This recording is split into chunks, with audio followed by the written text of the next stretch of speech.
Assalamualaikum warahmatullahi wabarakatuh.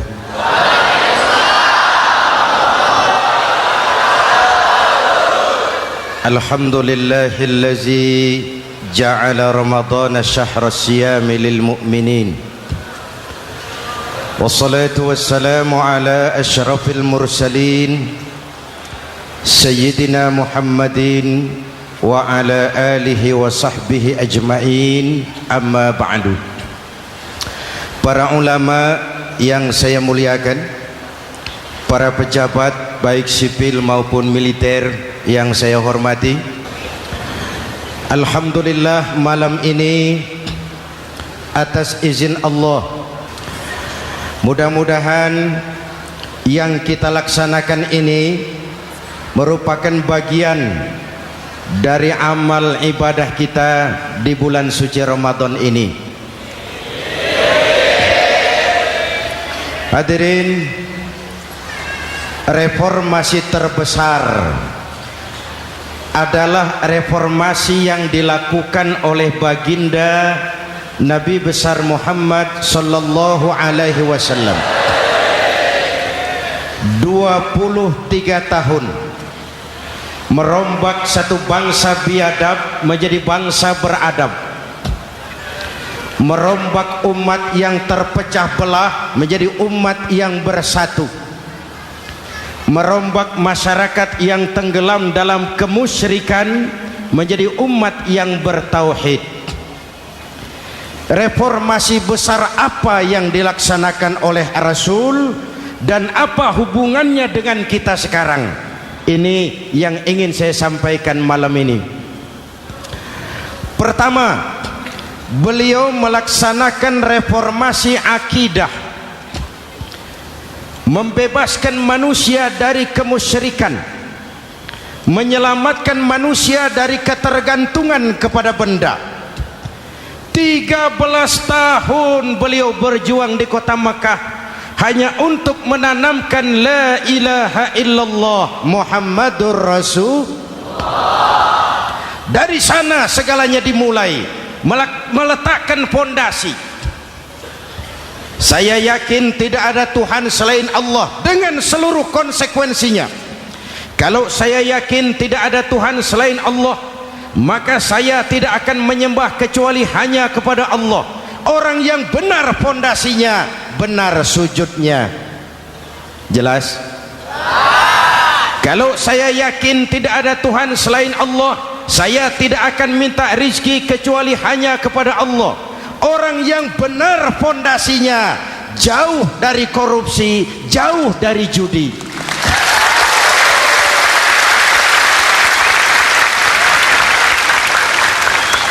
Kalau saya yakin tidak ada Tuhan selain Allah, saya tidak akan menggantungkan hidup kecuali hanya kepada Allah. Saya tidak akan melarikan persoalan kecuali hanya kepada Allah. Saya tidak akan pernah takut kecuali hanya kepada Allah. Saya tidak akan minta tolong kecuali hanya kepada Allah. Inilah generator yang membangkitkan seluruh nilai-nilai amal kita. Kita puasa, kita sujud, kita jihad, itu kan karena nilai iman. Betul? Imannya tidak kelihatan, yang kelihatan gejalanya. Mic ini berbunyi karena ada strom. Percaya apa tidak? Kelihatan stromnya? Kok tahu ada strom dari mana? Dari bunyi. Ada suaranya itu, ada stromnya. Kenapa? Bunyi. Lampu menyala karena ada strom. Kipas angin berputar karena ada strom. Betul? Jadi kalau ada strom bunyi dong. Kalau ada strom lampunya nyala dong. Kalau ada strom kipas anginnya muter dong. Artinya apa? Kalau ada iman sujud dong. Kalau ada iman jihad. Sudah dangdong.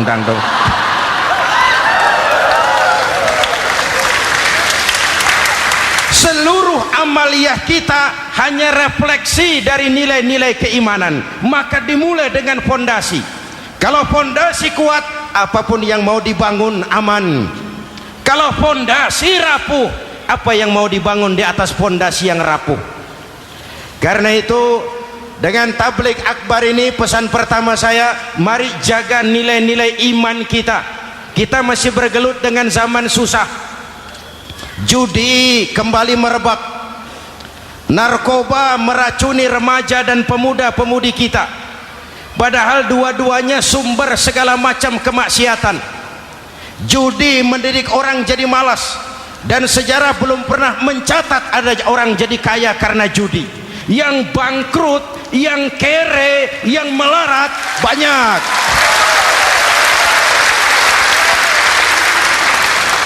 Makanya saya bersyukur di sini nggak ada yang judi.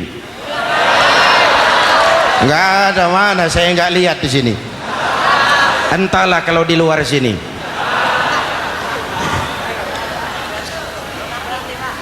Judi itu penyakit, kalahnya bikin penasaran, menangnya bikin ketagihan. Itulah penyakitnya.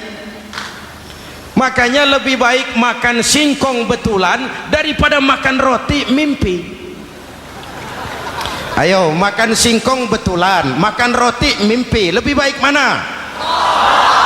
Lebih baik makan roti betulan, Mas. Maksud saya, uang 4-5 ribu rupiah itu daripada belikan togel, daripada dibelikan pakong, daripada dibelikan macam-macam undian judi, lebih baik dibelikan beras, makan sama-sama. Hadirin yang saya hormati, karena iman kita hidup, untuk iman kita berjuang, dalam iman kita ingin kembali menghadap Allah Subhanahu. Dahulu pun orang-orang tua kita berjuang memerdekakan negeri tercinta ini. Apa faktor penggerak utamanya? Iman. Imanlah yang mengajarkan orang-orang tua kita, hubbul watan minal iman, cinta tanah air bagian daripada iman. Lah, tanah air kita kan bukan Aljazair, tanah air kita bukan Palestina, tanah air kita bukan Mesir, tanah air kita mencintai Indonesia bagian daripada iman. Yang datang menjajah kebetulan kafir. Nah ini, bertemulah cinta tanah air dengan semangat jihad yang diajarkan agama. Lalu bangkitlah para ulama, bangkitlah para kiai, bangkitlah para santri, berjuang memerdekakan negara tercinta ini. Saya tanya lagi, orang-orang tua kita dahulu berjuang melawan penjajah, senjatanya apa? Bambu runcing. Jenderal mana mau taruhan bambu runcing merdeka melawan tank,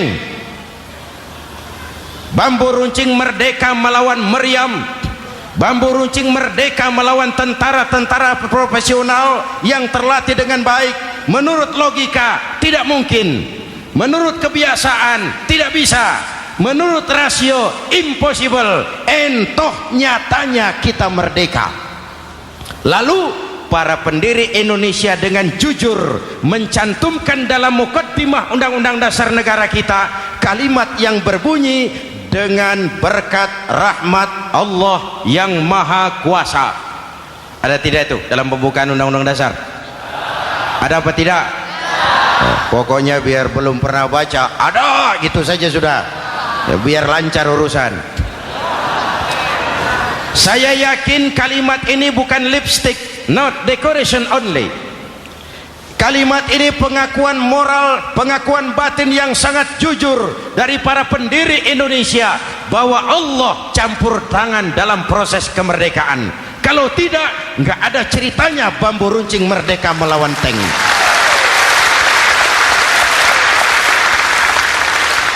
Kalau dulu iman untuk merebut kemerdekaan, sekarang iman untuk mengisi kemerdekaan. Betul? Betul? Karena itu jaga nilai-nilai iman, jangan tidur. kita sudah berhasil melaksanakan pemilu, sidang umum MPR sudah digelar, pemerintahan baru sudah terbentuk. Itu kita pilih bersama, kita dukung bersama. Mendukung itu tidak harus selalu iya, kula nuwun semohon dawuh kumaha juragan wae oke bos. Mendukung tidak harus selalu iya, mendukung juga memberikan saran, kritik, perbaikan. Kenapa? Di mana-mana di dunia ini kekuasaan cenderung mau menang sendiri, kekuasaan cenderung untuk korup. Karena itu kalau kita cinta kepada pemerintah, kita harus mengawasi jalannya pemerintahan kita ini.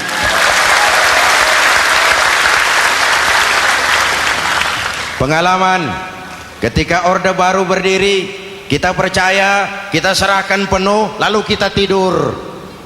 Akhirnya kita jadi susah sendiri. Betul? Umat Islam tidak boleh jatuh dua kali di tempat yang sama. Hari ini lewat sini jatuh wajar, belum tahu barangkali. Besok lewat sini lagi jatuh lagi, goblok tenan. Masa jatuh dua kali di tempat yang sama itu bagaimana? Hadirin yang saya hormati, nilai-nilai iman, intan paling mahal, mutiara paling berharga, tidak lain nilai iman. Imanlah yang menyebabkan kita gembira menyambut datangnya Ramadan, menyingsingkan lengan baju, menghamparkan sajadah, melakukan pendekatan yang intens kepada Allah. Kenapa? Kita mengerti nilai Ramadan. Tempo hari saya berikan contoh, di tangan kanan saudara ada berlian, harganya 50 juta. Di tangan kiri saudara ada rumput seikat. Berlian dan rumput ini taruh di depan kambing. Kira-kira mana yang diambil kambing? Rumput, dasar kambing. Kambing tidak ngerti nilai berlian. Padahal kalau kambing sedikit mau pakai otak. Kalau berlian yang saya ambil, kata kambing, lalu saya bawa ke pasar, kemudian saya jual, harganya 30 juta, lalu dibelikan rumput, dapat rumput sekabupaten. Tapi kambing tidak ngerti nilai berlian, yang kambing tahu cuma rumput. Kenapa? Hidup kambing cuma melayani perut. Maka kata Imam Ali karramallahu wajhah, orang yang hidupnya hanya untuk melayani perut,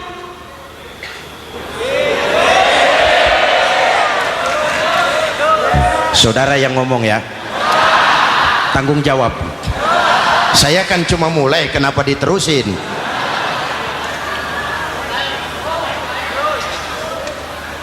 Hadirin yang saya hormati, jaga iman baik-baik, wariskan kepada anak-anak kita. Mereka harapan kita semua, mereka masa depan Indonesia. Akan bagaimana Republik Indonesia, bahkan akan bagaimana Islam di Republik Indonesia 20, 30, 40 tahun yang akan datang, anak-anak kitalah jawabannya.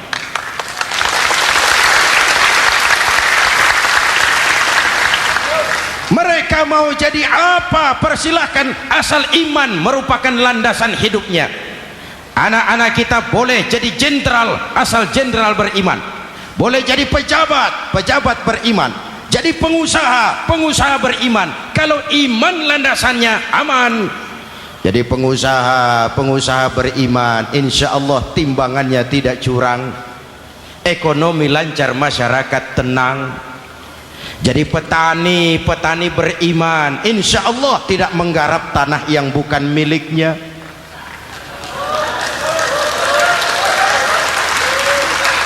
Jadi pejabat, pejabat beriman, insya Allah korupsinya sedikit.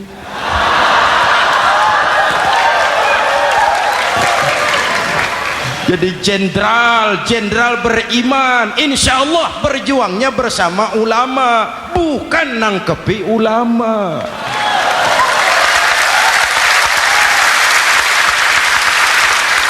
Jadi teknokrat, teknokrat beriman, jadi pengusaha, pengusaha beriman, jadi seniman, seniman beriman, jadi maling. Nggak ada, mana ada maling beriman? iman landasannya, insya Allah aman. Ini yang pertama. Yang kedua, baginda Nabi melaksanakan reformasi sosial. Berupa apa? Membebaskan manusia dari ras diskriminasi, mengikat manusia dengan tali akidah. Diciptakan kita dari laki-laki dan perempuan, dijadikan kita bersuku-suku dan berbangsa-bangsa. Bahkan Quran memulai dengan kalimat syu'ub, wa ja'alnakum syu'uban wa qabaila. Kami jadikan kamu berbangsa-bangsa dan bersuku-suku agar kamu saling mengenal satu dengan yang lain. Saya ingin mengulangi imbauan saya, mari kita tingkatkan kerukunan, 3 macam kerukunan. Pertama, rukun antar umat seagama. Sesama muslim harus rukun. Ya Pak? Ya Bu?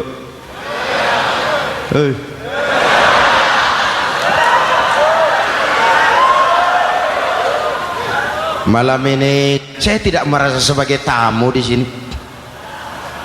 Saya hanya keluarga di tengah-tengah keluarganya.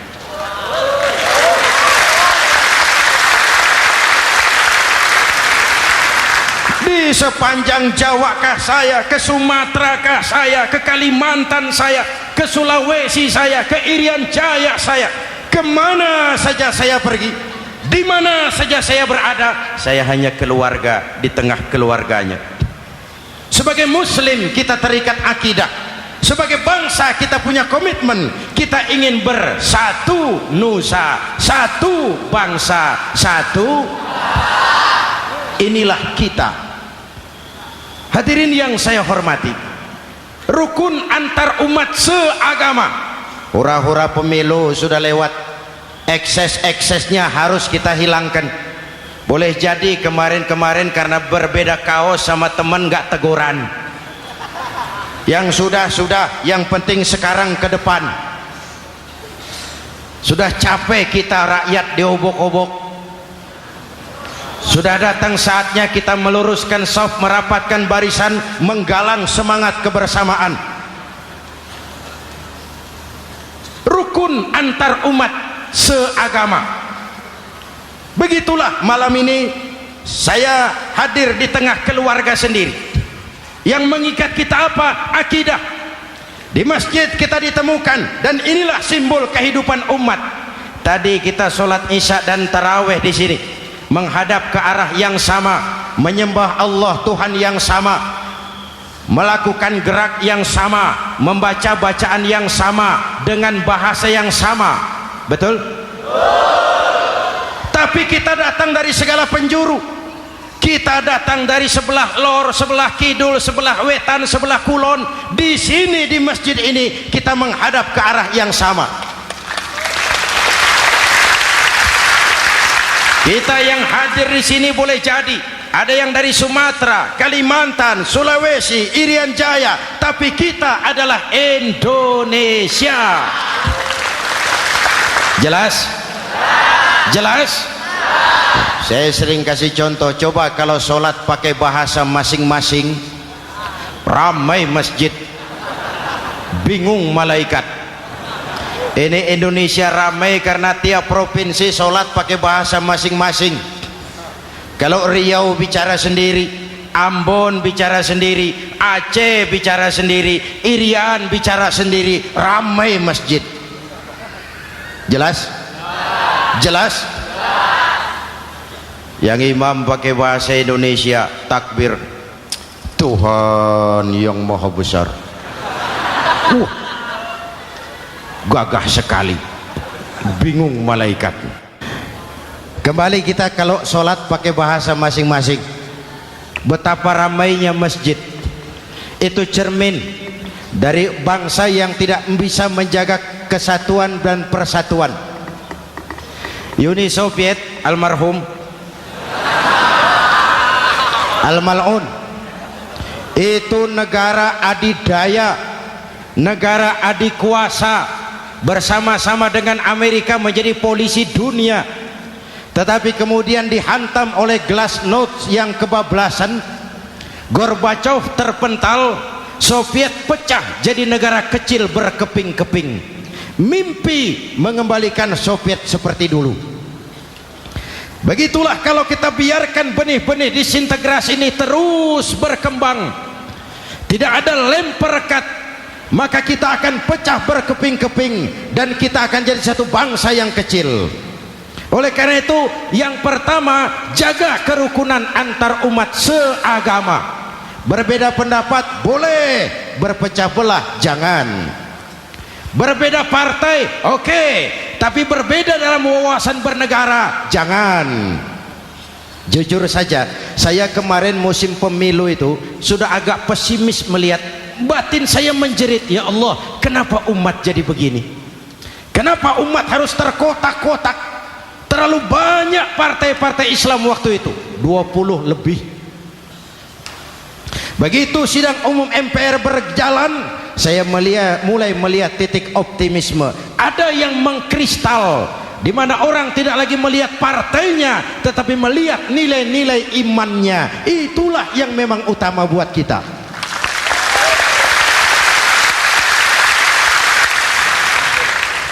Ini yang pertama, rukun antar umat seagama. Yang kedua, rukun antar umat beragama. Beberapa hari yang lalu ada kejadian yang mengenaskan di Jakarta Timur, Cipayung. Peristiwa penyerbuan Yayasan Dolos. Hadirin yang saya hormati, kita tentu menyesalkan kejadian itu. Kita tidak bisa menyetujui tindakan main hakim sendiri. Kita berharap pemerintah bukan hanya bisa menangkap pelakunya, tapi juga yang tidak kalah pentingnya mengusut akar permasalahannya. Kenapa itu terjadi? Kalau cuma pelakunya yang ditangkap, akar permasalahannya tidak selesai, saya khawatir terulang lagi di tempat lain. Inilah yang terpenting, menjaga kerukunan antar umat beragama, saling menghormati, saling menghargai. Jangan melakukan kamuflase, jangan melakukan tindakan-tindakan yang rawan dan peka. Misalnya umat Islam membangun masjid di tengah perkampungan orang Kristen, padahal tidak ada Islamnya di situ. Itu bisa menimbulkan kerawanan. Atau sebaliknya, membangun gereja di tengah perkampungan umat Islam yang tidak ada Kristennya di situ. Atau sebaliknya, mereknya kegiatan sosial, mereknya kegiatan kemanusiaan, tapi isinya penyebaran agama kepada orang yang sudah beragama. Itu pun bisa menimbulkan kerawanan. Jelas? Maka yang besar jangan mau menang sendiri, yang kecil harus tahu diri. Jelas? Mari saling menghormati, mari saling menghargai dalam batas lakum dinukum. Menangkap pelakunya penting, mengusut akar permasalahannya itu pun tidak kurang pentingnya. Hadirin yang saya hormati, Islam agama toleran, baik dari prinsip ajarannya maupun dari sikap umatnya. Islam agama yang rahmatan lil alamin. Kita punya kewajiban untuk membuktikan bahwa Islam bukan merupakan ancaman. Islam adalah alternatif. Islam adalah solusi. Islam bukan ancaman. Yang hadir di sini bukan perusuh, bukan umat biang kerok. Ini umat yang cinta damai.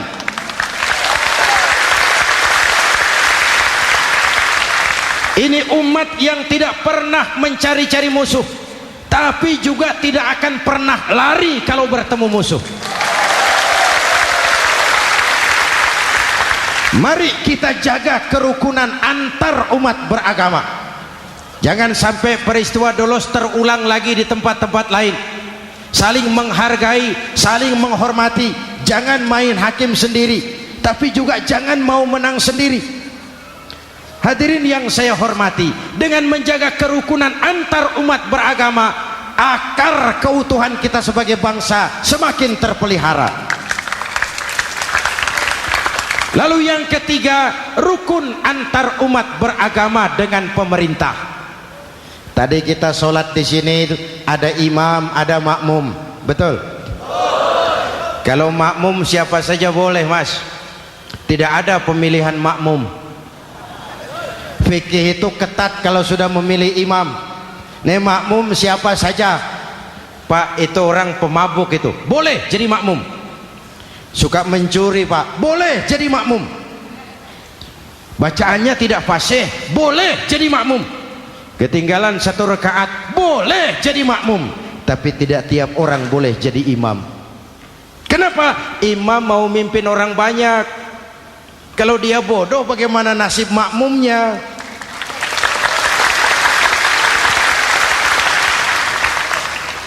Ada karikatur di Medan, pernah kejadian anak kecil disuruh sholat sama ibunya. Nak, sholat kau. Ah, aku tak pandai sholat, mak. Si Ucok rupanya ini.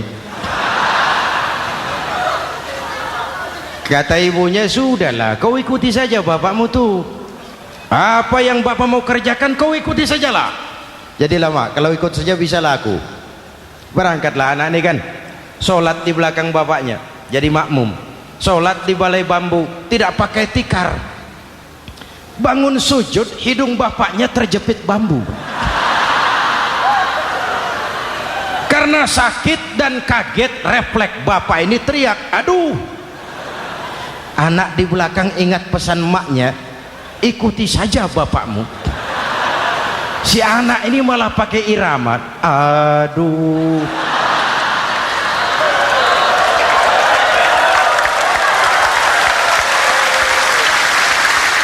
Lah, ada yang lebih gendeng lagi.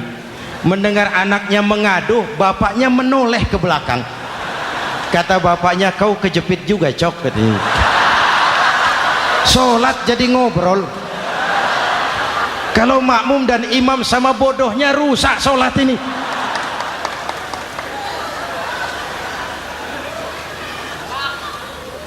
Hadirin yang saya hormati, rukun antar umat beragama dengan pemerintah, pemerintah yang legitimate, yang dihasilkan lewat proses demokrasi. Benarnya kita dukung, salahnya kita tegur, kita kritik, kita perbaiki, kita berikan saran-saran yang baik. Sekali lagi, jangan tidur. Sudah lewat masanya. Kemarin-kemarin kita menghadapi satu masa yang penuh krusial. Sudah datang saatnya kita bersama-sama bahu membahu mengatasi kesulitan besar yang tengah kita hadapi sekarang ini. Dengan 3 kerukunan ini, insya Allah keutuhan kita sebagai bangsa akan lebih terpelihara. Ini reformasi kedua. Dalam konteks kita sekarang, menjaga semangat kebersamaan. Saya sering mempopulerkan di masyarakat kita, umat Islam bangsa Indonesia seperti 5 jari ini. Kalau kompak, apa yang tidak terpegang? Tapi kalau berpecah belah, apa yang mau dipegang? Yang ini namanya ibu jari. Umaro ini, pemerintah. Kerja apa saja kalau sudah diginikan pemerintah, lumayan. Diginikan kiamat, Mas. Legalitas. Umaro. Yang ini telunjuk, alat untuk menunjuk. Ini orang yang punya uang, orang kaya, para pengusaha, investor. Kita perlu untuk memulihkan roda perekonomian kita. Di mana-mana kalau orang sugih nunjuk, lancar urusan, Pak. Coba kita yang melarat nunjuk-nunjuk ini, nggak laku, Pak. Makanya kata orang, serba salah jadi orang susah, tapi lebih susah jadi orang serba salah. Serba salah jadi orang susah, tapi lebih susah jadi orang serba salah. Telunjuk. Yang ini jari tengah lah ini, di tengah dia, ke kanan tidak, ke kiri tidak. milik semua golongan ini, netral. Siapa ini? TNI. Siapa ini? Cendekiawan. Siapa ini? Ulama idealnya itu. Milik semua, tidak kemana-mana tapi ada di mana-mana. Nggak bisa diajak suitan ini. Nggak ada anak-anak main kelereng suitnya begitu, itu nggak ada.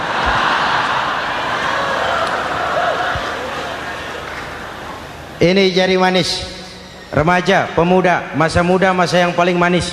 Semua harapan milik pemuda. Belum pernah saya dengar ada orang pidato para kakek-kakek harapan bangsa, belum pernah.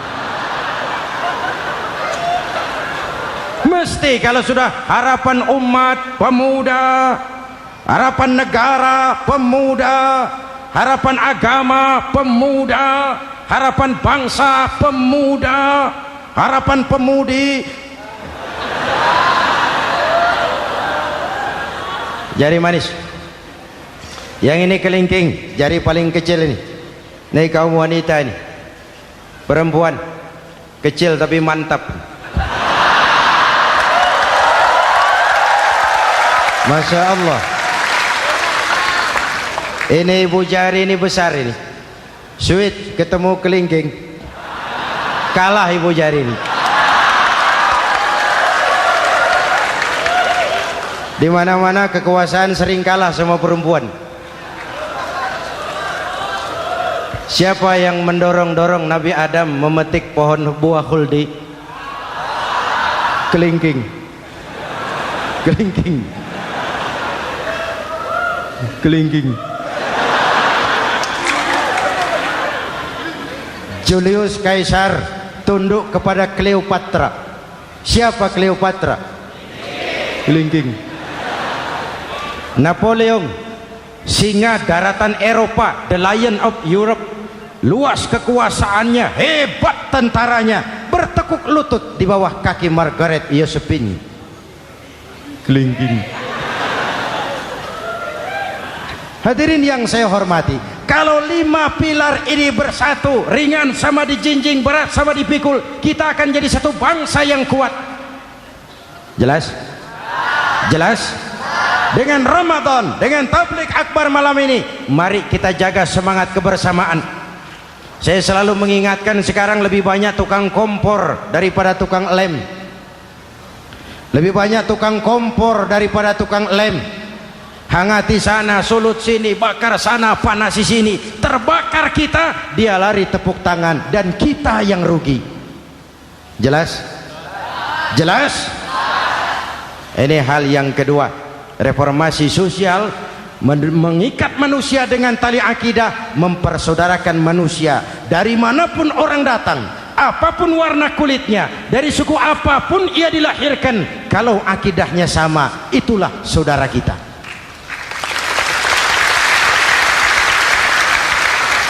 Kembangkan terus kerukunan antar umat seagama, antar umat beragama, dan antar umat beragama dengan pemerintah.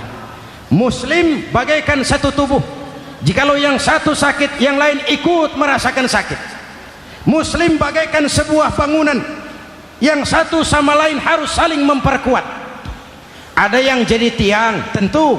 Ada yang jadi pintu, memang. Ada yang jadi genteng, iya. Tapi satu sama lain harus saling memperkuat. Tidak bisa genteng ngomong sama tiang. Kata genteng, saudara tiang, kamu sih enak. Saya setengah mati, kata genteng. Hujan kehujanan, panas kepanasan, kadang-kadang anak-anak nakal saya dilontari batu, kata genteng. Yang jadi tiang ngomong lagi, kata tiang, saudara genteng, jangan sembarangan kalau ngomong. Kamu kira kamu bisa nongkrong di atas? Itu gara-gara siapa, genteng? Aku yang topang dari bawah, kata tiang. Kamu jadi anggota DPR, jadi anggota MPR, jadi pejabat, kami rakyat yang angkat.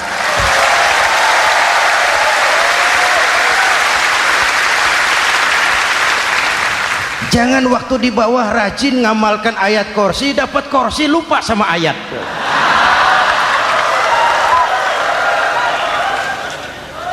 Mari ringan sama kita jinjing, berat sama kita pikul, duduk ya kita sama rendah, berdiri kita sama tegak. Tidak ada warga negara kelas 1 di Republik ini. Ini reformasi kedua. Yang ketiga, reformasi menegakkan keadilan, menyelamatkan manusia dari kezaliman.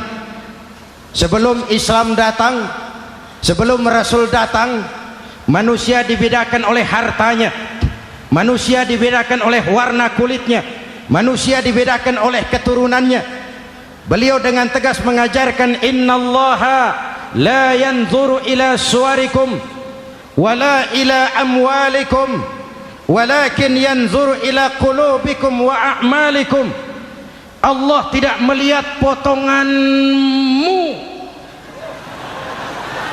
Allah tidak melihat hartamu, yang Allah lihat itu hatimu dan amal perbuatan.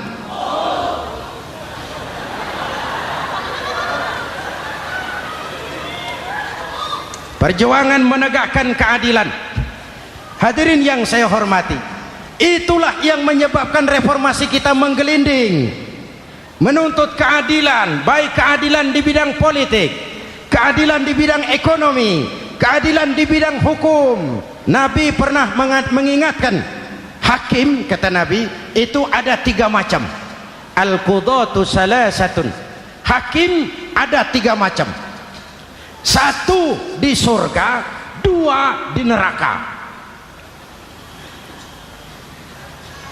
Hadirin yang saya hormati, siapa yang hakim ke surga itu? Ada hakim yang tahu tentang kebenaran, lalu siap melaksanakan kebenaran itu, menghukum dengan kebenaran apapun resikonya, walaupun dimusuhi atasannya, walaupun bertentangan dengan nuraninya, karena itu orang yang dia sukai, tapi dia tetap melaksanakan hukum. Hakim yang mengerti tentang kebenaran sesuatu lalu melaksanakan hukum dengan kebenaran itu yang akan sampai ke surga.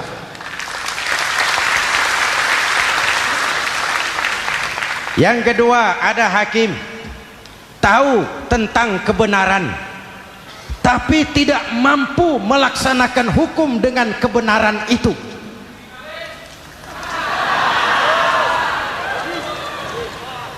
Tahu sesuatu itu benar tetapi tidak punya nurani untuk membela kebenaran, mengetahui kebenaran tapi tidak berdaya untuk memperjuangkan kebenaran.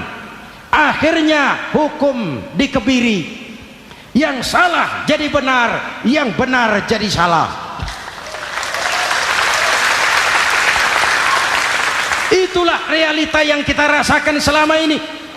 Yang baca Quran dengan suara merdu dapat piala, yang mengamalkan Quran dengan konsekuen dapat penjara, yang berteriak-teriak menegakkan keadilan dianggap aneh, yang korupsi habis-habisan hidup terhormat.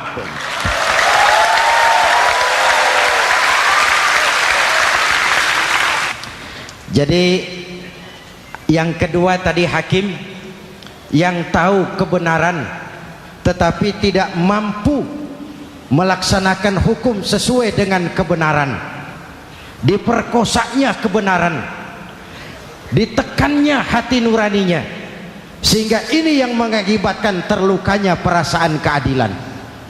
Yang ketiga lebih celaka lagi, ada hakim yang tidak mengerti tentang kebenaran lalu melaksanakan hukum dalam ketidakmengertiannya, bodoh melaksanakan hukum dalam kebodohan, itu pun menyebabkan orang masuk neraka. Na'udzubillah. Hadirin yang saya hormati, reformasi yang dilaksanakan Rasul berjuang menegakkan keadilan setelah membebaskan manusia dari ras diskriminasi. An-nas kulluhum li Adam wa Adam min turab, la fadla li arabiyyin ala ajamiyyin illa bitaqwa. Seluruh manusia berasal dari Adam. Adam diciptakan dari tanah, dan tidak ada kelebihan Arab dengan yang bukan Arab kecuali dengan takwanya. Nah, saya masih ingat sebuah cerita. Mau dengar? Mau dengar? Pada waktu Umar bin Khattab radhiyallahu anhu menjadi khalifah, menjadi Amirul Mukminin, itu yang jadi gubernur di Mesir adalah Amr bin As. Satu saat Amr bin As ingin mendirikan masjid, tapi tanah lokasi masjid itu milik orang Yahudi, ada gubuk di situ. Dipanggil Yahudi ini oleh Amr bin As. Saudara Yahudi, iya.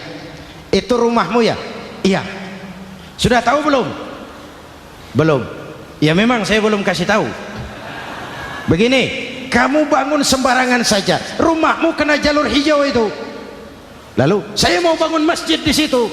Ya tapi ada rumah saya, Pak. Sudahlah, rumahmu saya bayar, saya beli. Enggak mau, Pak. Rumah saya cuma itu-itunya. Saya bayar 2 kali lipat.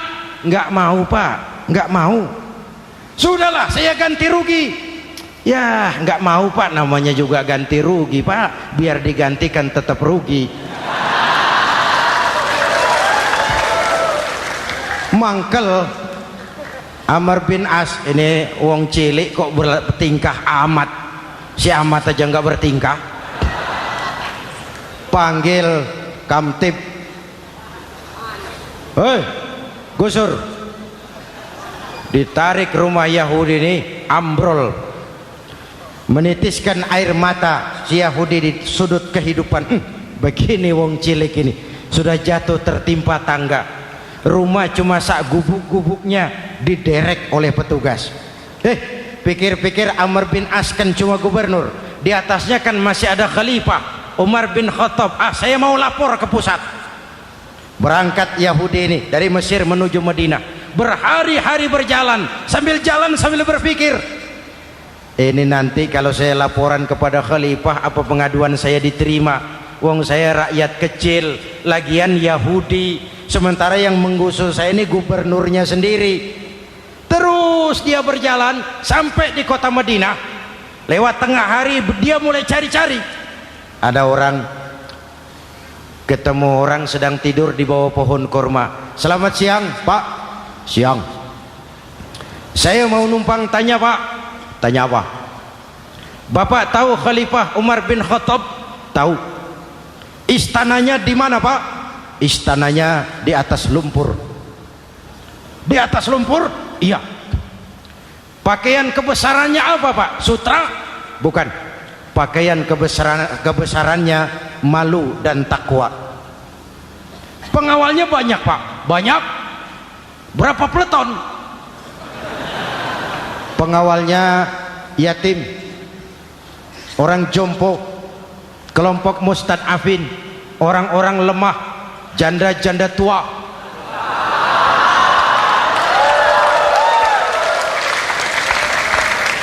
Itu pengawalnya.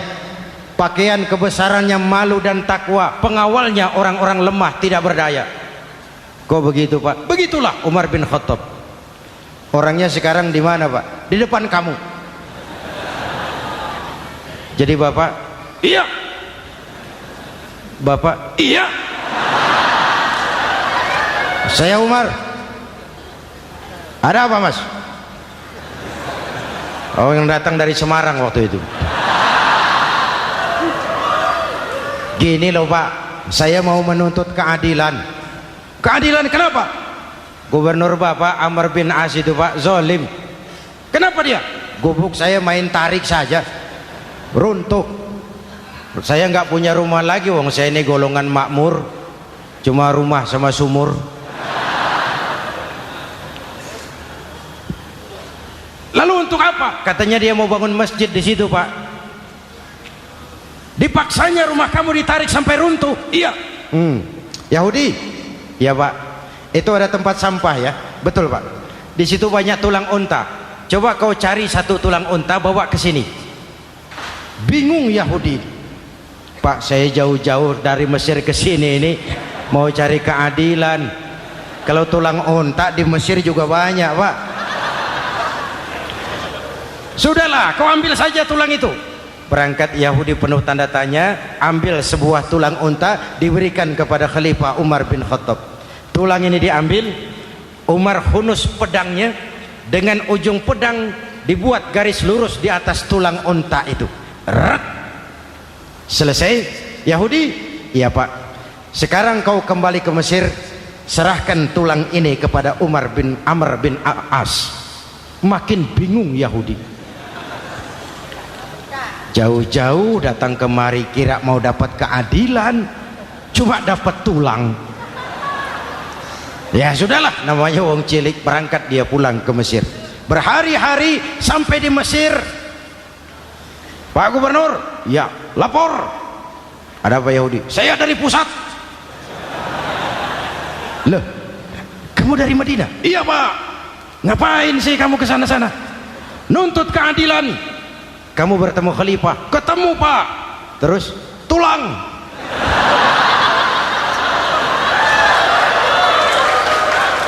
Ini loh Pak, salam dari beliau, tulang. Apa maksudnya? Aku nggak ngerti lah itu Pak. Yes, go rene.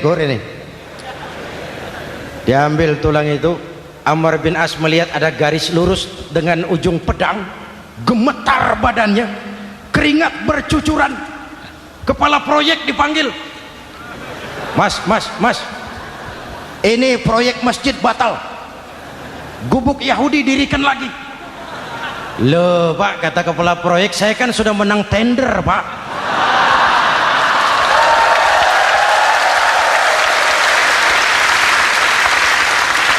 Wes, nggak ada urusan, sampean mau menang mau kalah tender, proyek batal. Itu gubuknya Yahudi dirikan lagi. Yahudi makin bingung, ada gubernur dapat tulang gemeter.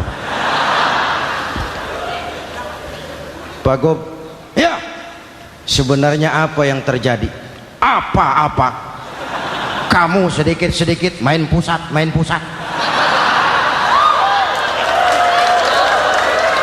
Bu, yang ngomong dulu toh.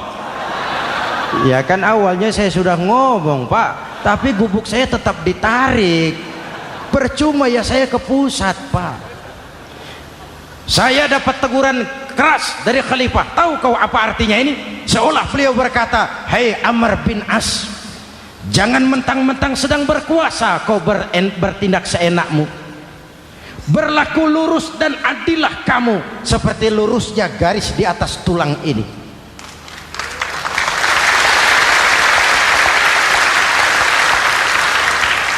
Kalau kau tidak lurus, kalau kau tidak berlaku adil, aku yang akan meluruskanmu dengan pedangku. Itu bahasa simbolik. Siapa yang nggak gemeter? Kamu. Pusat. Wedus. Ya ini nek coro kita. Oh Pak, kalau begitu Islam adil ya Pak? Adil. Jadi saya menang Pak? Menang kamu. Padahal saya Yahudi. Tapi menang ya? Menang. Pak sudahlah kalau begitu Pak. Bagaimana? Itu gubuk saya ambil saja Pak. Tanah-tanahnya sak gubuk-gubuknya Bapak ambil. Silahkan kalau mau dibangun masjid. Tidak cuma sekedar itu Pak. Mulai hari ini Bapak dengarkan. Asyhadu an la ilaha illallah wa asyhadu anna Muhammadar Rasulullah.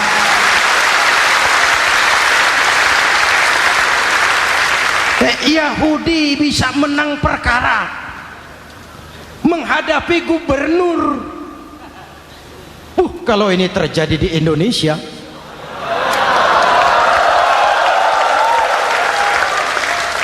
amin. Oke, lalu siapa pemimpin adil itu? Setiap kita kan pemimpin. Presiden pemimpin di negaranya, gubernur pemimpin di provinsinya, bupati pemimpin di kabupatennya, Pak Camat pemimpin kecamatannya, Pak Lurah pemimpin di kelurahannya, suami pemimpin di rumah tangganya, anak muda pemimpin bagi dirinya. Dan setiap kita akan dimintakan tanggung jawab. Anak muda pemimpin buat dirinya, nanti diminta tanggung jawab. Kakimu kau bawa jalan kemana? Tanganmu ngambil apa? Lidahmu bicara apa? Matamu menteleng. Apa yang dilihat? Seluruhnya akan dimintakan pertanggungan jawab. Marilah kita jadi orang yang adil kepada diri, kepada keluarga, dan akhirnya kepada masyarakat, bangsa dan negara. Hadirin yang saya hormati, satu ayat yang sering dibaca pada akhir khutbah khatib Jumat, innallaha ya'muru bil adli wal ihsan.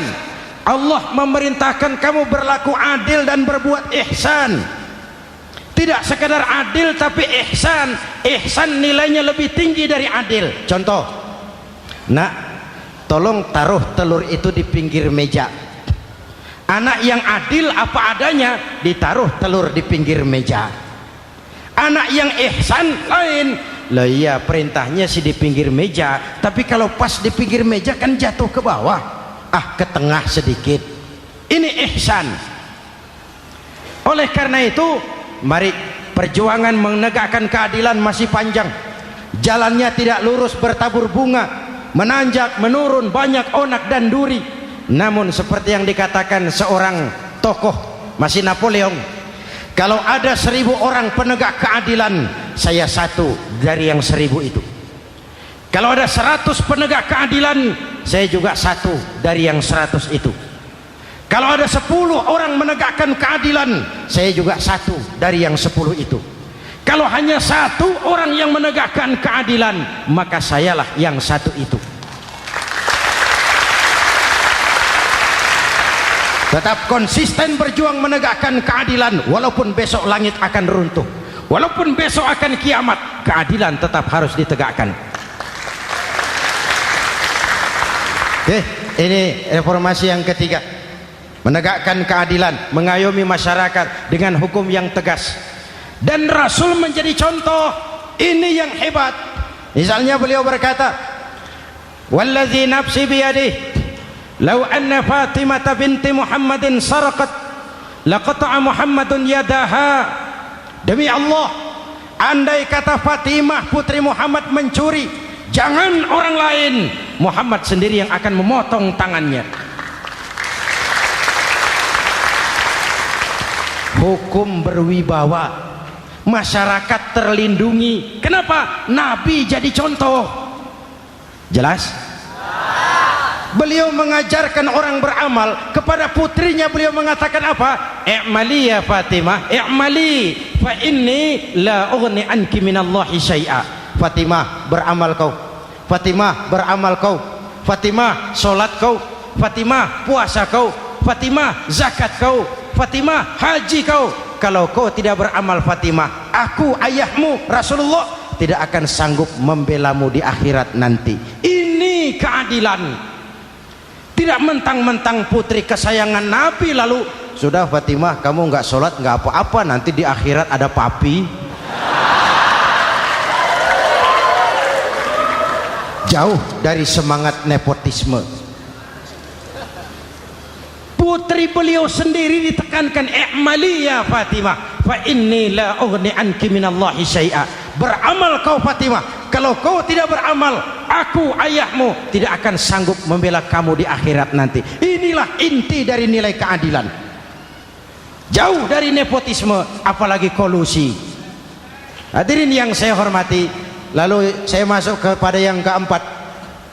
Reformasi keempat yang dilaksanakan oleh baginda Rasul, menyelamatkan manusia dari gaya hidup sekuler, menyelamatkan manusia dari gaya hidup materialis, mengajarkan keseimbangan. Ada hidup sesudah mati, ada akhirat sesudah dunia.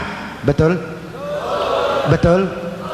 Kalau saja tidak ada hidup sesudah mati, kalau saja tidak ada akhirat sesudah dunia, persilahkan hiduplah saenae, nek perlu saenae udelmu dewe.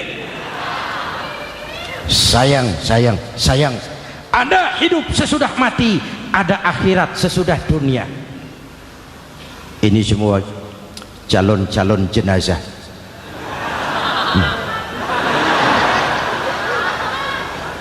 calon lurah belum tentu jadi lurah, calon gubernur yang antri panjang, calon menteri mimpi, calon jenazah pasti. Betul? Karena ada hidup sesudah mati, ada akhirat sesudah dunia. Ini jadi rem. Saya kepengen kaya, tapi kalau menipu orang bagaimana dikubur? Saya kepengen naik pangkat, tapi kalau memfitnah orang bagaimana di akhirat? Melahirkan disiplin. Tujuan keyakinan akhirat mewarnai cara kita hidup di dunia. Hadirin, mari kita berdoa. Semoga semua yang hadir di sini dikuatkan iman dan Islam, dikokohkan kesatuan dan persatuan, dimurahkan rezeki untuk meningkatkan ibadah. Al-Fatihah. Bismillahirrahmanirrahim. Alhamdulillahirabbil alamin. Arrahmanirrahim. Maliki yaumiddin. Iyyaka na'budu wa iyyaka nasta'in. Ihdinas siratal mustaqim. Siratal ladzina an'amta 'alaihim ghairil maghdubi 'alaihim waladdallin. Amin. Nanti di akhir doa sama-sama kita kumandangkan kalimat tauhid. Bismillahirrahmanirrahim. Amin. Alhamdulillahirabbil alamin. Allahumma salli wa sallim mubarik ala sayyidina Muhammadin wa ala alihi wa sahbihi ajma'in. Allahumma rabbana taqabbal minna salatana wa siyamana wa qiyamana wa takhashu'ana wa ta'abbudana wa tammim taksirana ya arhamar rahimin. Allahumma ja'alna minas su'ada'il maqbulin wa la taj'alna minal ashqiya'il mardudin. Ya Allah, dengan sepenuh perasaan dan pengharapan, dengan segala kerendahan dan kelemahan, kami bermohon kehadirat-Mu. Tautkan hati kami bangsa Indonesia, satukan langkah kami untuk menata hari esok yang lebih baik. Karuniakan kami pemimpin-pemimpin yang takut kepadamu dan sayang kepada kami. Berikan mereka kekuatan zahir dan batin untuk membawa kami rakyat dan bangsa Indonesia keluar dari kesulitan besar ini menuju masyarakat yang adil dalam kemakmuran dan makmur dalam keadilan di bawah naungan ridha-Mu. Ya Allah, selamatkan kami dari perpecahan, selamatkan kami dari pertikaian, selamatkan kami dari bahaya kemunkaran dan kezaliman. Rabbana hab lana min azwajina wa dhurriyyatina qurrata a'yun waj'alna lil muttaqina imama. Afdalu ma qultuhu ana wan nabiyyuna min qabli la ilaha illallah.